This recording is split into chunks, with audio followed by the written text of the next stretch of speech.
sholat itu setiap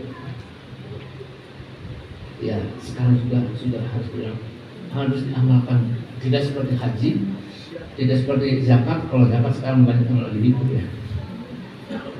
Puasa juga nanti masih agak jauh. Kalau sholat sekarang juga bagi orang yang belum sholat isya, beberapa detik mau sholat, maka kita harus tahu bagaimana ilmu tasawuf di sholat. Ilmu tasawuf di dalam sholat, di antaranya Rasulullah SAW, Innamat idza qama ila sholat, sesungguhnya seorang apabila berdiri mau melakukan sholat, innama yunaji rabbah, berarti dia mau memanjat kepada Tuhannya. Falyanzur kaifa yunaji, maka harus tahu bagaimana kita menajat kepada Allah. Jadi kalau kita berdiri mau sholat itu berarti kita mau menajat kepada Allah. Kalau mau menajat kepada Allah berarti harus tahu bagaimana kita menajat kepada Allah.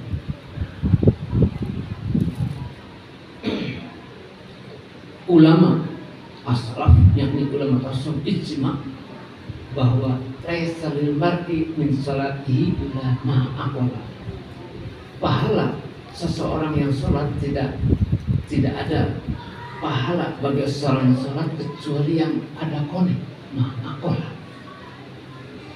Sebab kalau tidak konek bukan sholat, bukan, karena sholat adalah munajat. Kalau tidak ada konek bukan sholat. Makanya sebagian ada yang sholatnya hanya diterima hanya seperempatnya.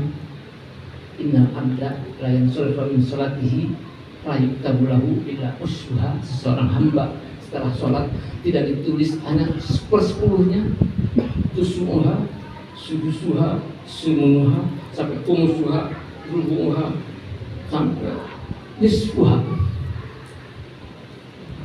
Ini hadis, cuman ada salah, kalimatnya ada salah, bahwa seorang hamba setelah sholat ditulis hanya 1/10 atau sampai separuhnya. Nah, bagaimana supaya kita ini benar-benar sholat kita ini benar-benar sempurna? Sempurna, jangan hanya usbuh 1/10-nya. Nanti bagaimana dihisabnya berat, dihisabnya. Sehingga awal dari hasabu fi abdu as-sholat, pertama kali yang dihisab adalah sholat. In sholat sa'ilul amal, apabila sholatnya baik maka semuanya baik. Bila fasadat, apabila sholatnya rusak, fasadat sa'ilul amal, rusaklah semuanya. Nah, di antaranya kita kalau untuk supaya kita bisa munajat, benar-benar munajat, kita tahu artinya apa yang kita baca. Di antaranya kita mengerti artinya yang kita baca. Pertama, takbir. Apa artinya takbir? Di antaranya ada yang mengartikan takbir itu, saya merasa inkisar, rendah diri, tidak mampu apa-apa, tidak bisa apa-apa, tidak bisa ibadah kepada Allah dengan sebenarnya, tidak bisa takdim kepada Allah dengan sebenarnya, kemudian Allahu Akbar. Jadi ketika Allah Akbar itu inkisarul qalb, dengan merasa rendah hati. Itu maknanya. Maqadarullah haqqa qadrihi. Kita tidak bisa takdim kepada Allah dengan sebenarnya. Terus Allahu Akbar kabiru, sungguh saya tidak bisa apa-apa. Inkisarul qalb. Di dalam hadis, ana indal munkasirati qulubuhum. Kata Allah dalam hadis qudsinya, aku bersama orang-orang yang hatinya merasa nyelongsong dengan banyak kekurangan sebab banyak dosa. Nah, Allahu Akbar kabira walhamdulillahi katsira. Ya, alhamdulillah itu sehat syukur. Kalimat untuk mengekspresikan kita syukur kepada Allah. itu pakainya lillahi, isim dohir, ini adab, ini didikan dari Allah Subhanahu wa Ta'ala. Ketika kita berinteraksi dengan Allah itu pakainya isim dohir lillah, tidak pakai laka.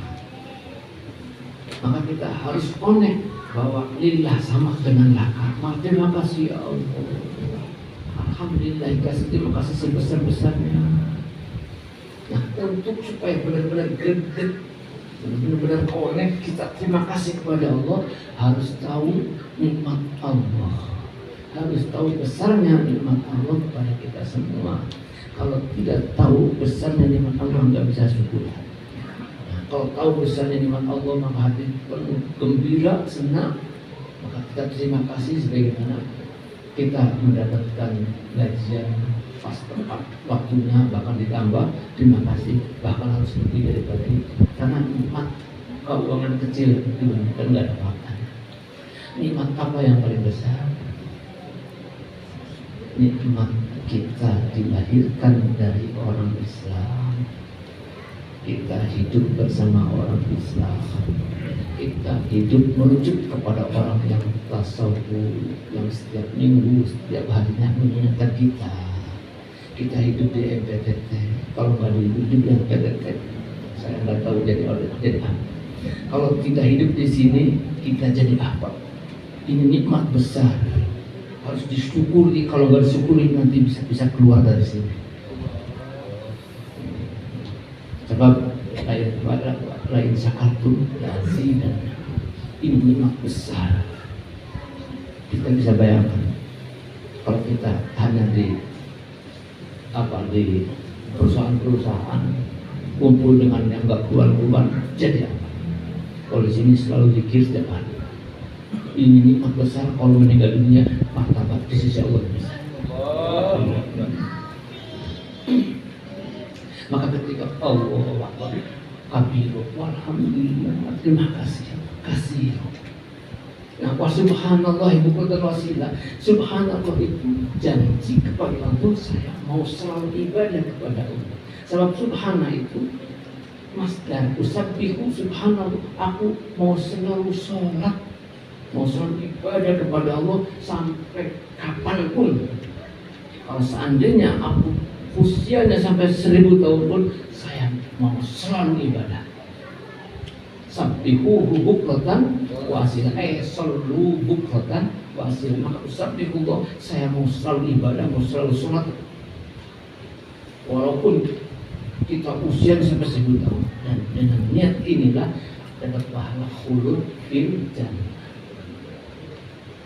mendapatkan pahala kita selamanya di surga dengan sebab niatnya. Subhanallah, niatul mukmin khairun min amali.